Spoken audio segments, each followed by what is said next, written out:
Class 12th IP pandas 1 की series के concepts में आज हम देखने वाले हैं अरेंज फंक्शन का यूज़। ऊपर हमने कमेंट सेक्शन में लिखा ही है कि while creating a series object multiple duplicate values can be assigned as an index. हम इंडेक्स के थ्रू मल्टीपल वैल्यूज जो है बना सकते हैं। अरेंज फंक्शन क्या करता है, ये पाइथन की नमपाई लाइब्रेरी का एक फंक्शन है जो इक्वली जो है इवनली आपकी दी हुई रेंज के अकॉर्डिंग डेटा को स्प्रेड कर देता है। जैसे हमने यहाँ पर दोनों लाइब्रेरी इंपोर्ट कर ली हैं, import pandas as PD, import numpy as NP. एक वेरिएबल लिखा val equals to np dot arange 2.75। तो ये 2.75 हमारी स्टार्ट वैल्यू है, 50 मेरी स्टॉप वैल्यू है, 9.75 ये स्टेप वैल्यू है। स्टार्ट, स्टॉप, स्टेप तीनों वैल्यूज गिवन है। वेल वेरिएबल के अंदर ये वैल्यूज बन चुकी हैं।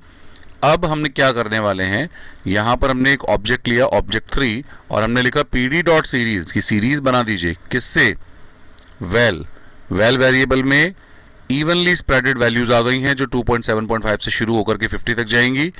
और जब हम बात करते हैं इंडेक्सेस की, तो ये कुछ हमने इंडेक्सेस दे दिए यहाँ पर 1 2 3 4 5 A B। लेकिन यहाँ पर यह बात देखने वाली ये भी है कि यहाँ पर इंडेक्स की वैल्यू डुप्लीकेट भी हो रही है। और जब हम इसको रन करते हैं तो देखिए आउटपुट हमारी कुछ किस तरीके की हमें देखने के लिए मिलती है। यहाँ पर A इसमें 2.75 वैल्यू इंक्लूड हो गई है, B में 12.50, A में अगेन 22.25 एंड A में 32.0, B में 41.75। तो यहाँ पर हमने ये देखा कि अरेंज फंक्शन ने वैल्यूज को वेल में डाला। वेल और इंडेक्स दो डेटा टाइप पास करके हमने पूरा का पूरा सीरीज ऑब्जेक्ट प्रिपेयर कर लिया है जो कि फ्लोट 65 डेटा टाइप यानी कि डेसिमल वैल्यूज हैं, तो वो ऑब्जेक्ट हमारा फ्लोट में कन्वर्ट हो चुका है। तो ये अरेंज फंक्शन के थ्रू सीरीज का बनाने का एक तरीका है। आगे देखते हैं, यहाँ पर हम लिखते हैं index of this series. OBJ3 में हमने लिया, सेम वेल वेरिएबल है। तो इंडेक्स बेसिकली इंडेक्स को डिफाइन करने के लिए होता है। ये बताता है कि भाई आपके इंडेक्सेस क्या क्या हैं। तो हमें पता है कि हमारी सीरीज में indexes A B C D E हैं, तो वही इंडेक्सेस की वैल्यूज उसने यहाँ पर प्रिंट करा दी है। अगले एग्जाम्पल में देखते हैं, सेम हमने वेरिएबल में एक वेल वेरिएबल में वैल्यूज को डिफाइन कराया अरेंज के थ्रू, और फिर हमने वेल और इंडेक्स डाल दिया। लेकिन अभी हमने लिखा कि भाई इंडेक्स का जो नेम है वो n कर दीजिए। तो यहाँ पर ये थोड़ा सा जो चेंजेस हमें देखने के लिए मिल रहा है कि हमने कहा इंडेक्स की वैल्यू को क्या कर दीजिए, n कर दीजिए।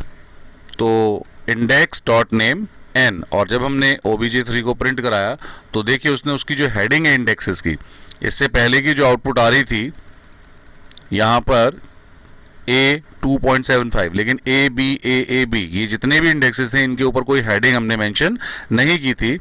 लेकिन यहाँ पर हमने इंडेक्स को एक हेडिंग दे दी, इंडेक्स डॉट नेम n। तो देखिए A B C D E ये इंडेक्सेस प्रिंट हो रहे हैं, और ये n है उसका जो एक हेड पोर्शन है वो यहाँ पर डिस्प्ले हो रहा है कि भाई n से सारे के सारे इंडेक्सेस डिस्प्ले होंगे।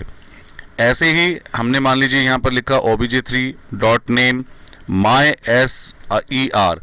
तो यहाँ पर ऑब्जेक्ट का जो नेम है वो सिंपली myser से चेंज हो चुका है।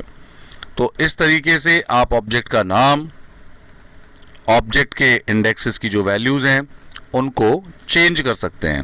ऐसे ही यहाँ पर हम आगे देखते हैं, तो ये एक एरे प्रिपेयर हो चुका है हमारा 2.75 OBJ3 की जब हम वैल्यूज को प्रिंट कराते हैं। अगर हमें किसी भी सीरीज की वैल्यूज को देखना है तो हमने सिंपल क्या लिखना है, OBJ3 डॉट वैल्यूज, यानी कि वो जो सीरीज ऑब्जेक्ट बना है और उसके साथ में अगर आप डॉट वैल्यूज लिख देंगे तो उस ऑब्जेक्ट के अंदर जितनी भी वैल्यूज हैं वो एज अ लिस्ट आपको यहाँ पर प्रिंट देखने के लिए मिल जाएंगी।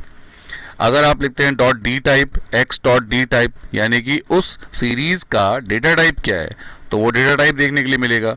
जैसे यहाँ लिखा है np डॉट एरे 1 2 3, एक लिस्ट से एरे कन्वर्ट हो रहा है, और फिर हम उसका डेटा टाइप भी बता रहे हैं कि कॉम्प्लेक्स है, तो फिर उसने डेटा टाइप भी प्रिंट करा दिया कि भाई डेटा टाइप आपका कॉम्प्लेक्स है। किसी भी सीरीज का डेटा टाइप आपको डिस्प्ले करने में ये हेल्प करता है।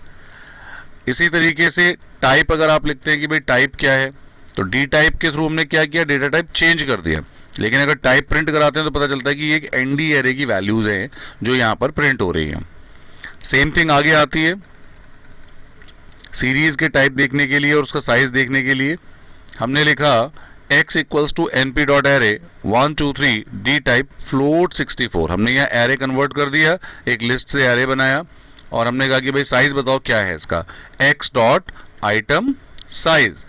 तो आइटम साइज निकल के आया कि भाई 16 जो है इस कंप्लीट एरे का जो है साइज है। तो आइटम में कितने एलिमेंट्स हैं ये अगर पता करना हो तो आप आइटम साइज जो है इस फंक्शन का या इस ऑप्शन का यूज़ कर सकते हैं उस सीरीज ऑब्जेक्ट के साथ में डॉट लगा करके। यहाँ पर कुछ और फंक्शंस हैं जिनके थ्रू हम आउटपुट देख पा रहे हैं कि भाई import pandas as P D, import numpy as N P. हमने यहाँ पर एक सीरीज प्रिपेयर की obj3 equals to P D dot series, data में 10 12 34 25 52, एन पी डॉट नैन, एक नैन वैल्यू भी हमने यहाँ पे यूज़ की है और 1 2 3 4 5 6 ही वैल्यूज़ हैं, 6 ही हमने यहाँ पर इंडेक्सेस गिवन किए हैं। हमने लिखा कि भाई शेप बताओ, शेप क्या है, तो उसने शेप हमें डिफाइन करके दे दी कि भाई टपल डेटा टाइप में शेप निकल गई, 6 एलिमेंट है तो 6 हमारी शेप आ गई। एंड डिम कि नंबर ऑफ एक्सेस कितने हैं, तो नंबर ऑफ एक्सेस हमारे पास में एक ही है क्योंकि 2D एरे है 1D एरे है, तो अभी ये सारा काम 1D में चल रहा है। उसी तरीके से साइज क्या है, इस कंप्लीट जो ऑब्जेक्ट बना है तो इसका साइज भी 6 है। फिर कहा कि नंबर ऑफ बाइट्स कितने यूज हो रहे हैं, तो n बाइट्स के थ्रू, तो फॉर नंबर ऑफ बाइट्स 48 है। और उसके बाद obj3.empty कि भाई ये लिस्ट ये जो हमारी ऑब्जेक्ट बने सीरीज बनी है क्या ये एम्प्टी है, तो ये फॉल्स आंसर आ रहा है क्योंकि इसके अंदर डेटा फुलफिल है। ऐसे ही हमने obj1 equals to P D dot series, हमने एक सीरीज बनाई obj1 जिसको हमने एक एम्प्टी सीरीज बनाई हमने यहाँ पर, और जब हम obj1 का एम्प्टीपन चेक करते हैं तो पता चलता है कि ये ट्रू है कि भाई obj1 की वैल्यू इस समय खाली है, इसमें कोई डेटा नहीं है। फिर हमने कहा कि भाई obj3 डॉट हैज नैन्स, क्या इसके अंदर कोई नैन वैल्यू है, हाँ बिल्कुल है, तो ट्रू कर दिया उसने। obj3 डॉट काउंट, तो उसने कहा भाई काउंट करो कि भाई obj3 के अंदर हम कितनी नैन वैल्यूज़ पे काम कर रहे हैं, काउंट सीरीज एलिमेंट विदाउट नैन वैल्यू कि भाई विदाउट नैन कितनी वैल्यूज़ हैं, तो भाई 6 एलिमेंट थे, एक नैन था, तो 5 नॉन नैन वैल्यूज़ हैं। तो देखिए कितना सिंपल तरीका हुआ नैन को फाइंड करने का। लैन निकालना हो obj3 की तो उसने लैन निकाला 6। एक तरीके से देखा जाए तो शेप, साइज और लैन तीनों ने एक ही सेम आउटपुट दी है यहाँ पर। तो ये कुछ तरीके हैं जिनके थ्रू हम ऑब्जेक्ट जो सीरीज के थ्रू बने हुए हैं इन पर काम कर सकते हैं।